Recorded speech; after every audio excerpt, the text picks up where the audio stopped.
Reports have come out indicating the Toronto Raptors are locked in on prospect Kel'el Ware, who's a big man Masai Ujiri can bring in to be an athletic young piece that can shoot the basketball and seems like a good fit time-wise, position-wise for what the Toronto Raptors are doing. But this does give some insights in terms of the Raptors' plans or expectations for Zach Edey heading into the NBA draft when we take it in unison with reports that have been going on across the league. So we'll break down the prospect of Kel'el Ware, him joining the Toronto Raptors, and what it means for the guy Raptors fans have had their eyes on for a big chunk of this season, and Zach Edey's potential future with the Toronto Raptors. But before we dive into that, folks, again, if you guys are enjoying the daily content, if you've been checking out latest vids and you haven't hit that subscribe button just yet, definitely hit that button so you stay up to date with everything that's going on during the Toronto Raptors offseason. We'll be going live for the NBA draft as well, so definitely keep it tuned to Raptors Digest. We'll keep you up to date on everything that's going on. But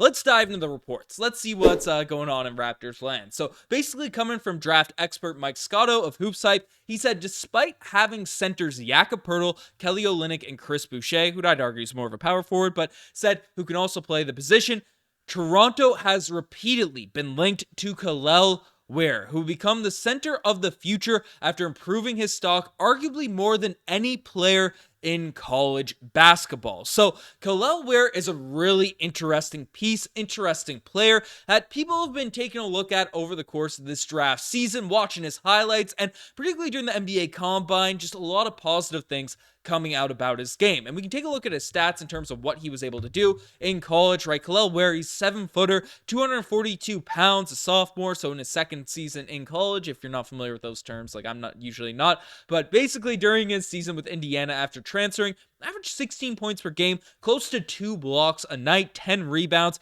Free throw percentage wasn't that high, but 42% from behind the three-point line for a 7-foot athletic center that is bouncy, that can finish around the rim. Again, not a crazy volume. He's not like Steph Curry out there taking a ton of off-the-dribble threes, looking elite out there on that front. But Kel'el Ware is a piece that is very, very intriguing as a Toronto Raptors fan. And over the course of this offseason, as we've been taking a look, diving into draft prospects, he's been a guy that I've, compared with Zach Edey as a piece that I would be very excited to take a look at and bring into this Raptors group. But before we dive into more analysis on Kel'el Ware and the prospects at that range, I do want to address the elephant in the room because, again, some people are really high on Zach Edey, some people aren't. They don't like his game, and I get the logic on both sides. I mean, stat-wise, Zach Edey, he's 7'4", 300 pounds, a senior, so a couple years of a guy like Kel'el Ware or other players in this draft, but his stats don't really lie in terms of what he's able to do out there on the basketball court. Averaged 25 points per game, 2.2 blocks, 12 rebounds, 62% from the field. The three-point percentage, extremely small sample size. He's not a jump shooter in college, even though during the draft combine, proved that he is able to have a decent amount of range, a surprising amount, but people look at this report and might say, hey, does this mean the Raptors are more intrigued, are more locked in on a Kel'el Ware than a Zach Edey? They're more excited in terms of what's happening on that front? No.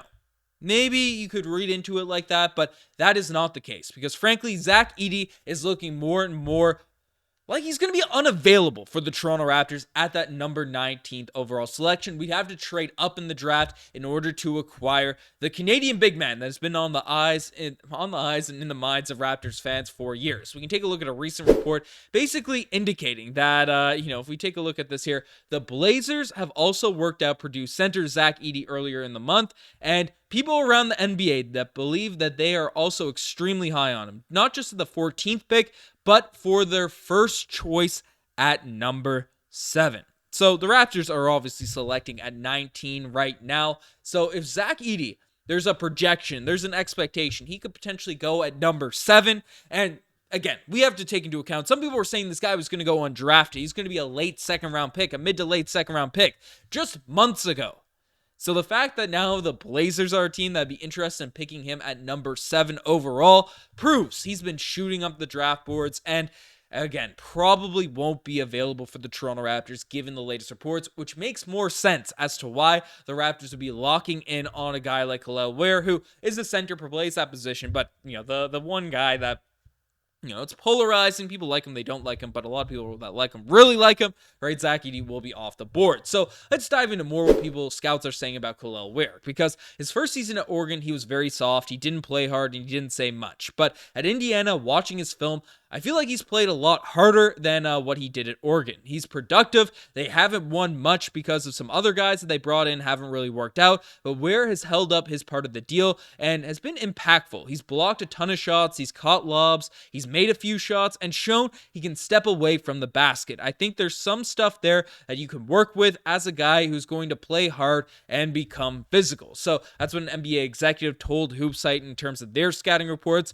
on the potential Raptors future center. Ware is a very gifted player, another executive told Hoopsite. Basically, he just needs to be more consistent with his effort. We've all seen the box scores where he has 20 in 10 games, where he's in but also the ones where he's in single digits in points and rebounds. Like a lot of young big men, he needs to find that consistency effort-wise on a nightly basis. On the NBA, if you're playing 82 games and hopefully another 16, he's made some progress under Coach Woodson at Indiana, but and we've talked about this before on previous vids regarding Kel'el Ware and his potential fit on this Raptors group if we were to bring him in, right? Kel'el Ware, he is a guy that people have questioned his motor, have questioned his,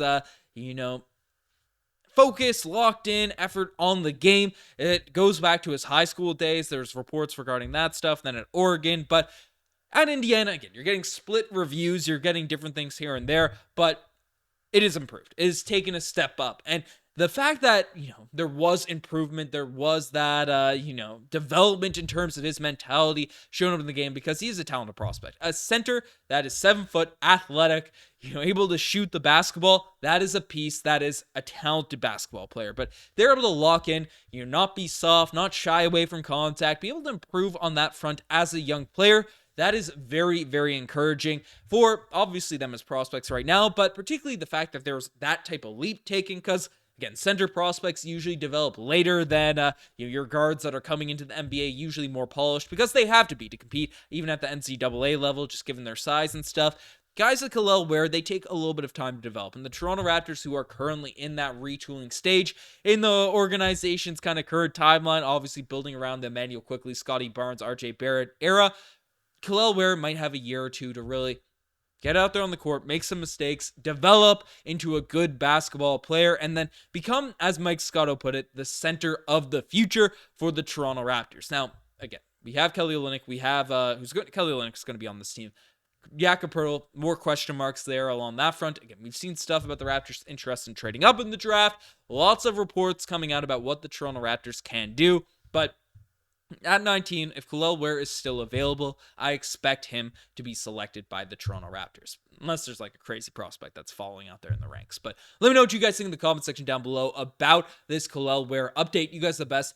Again, I'm going live for the NBA draft, so make sure to keep it locked to Raptors Digest. Hit that subscribe button. Anyways, I'm signing out. Cheers.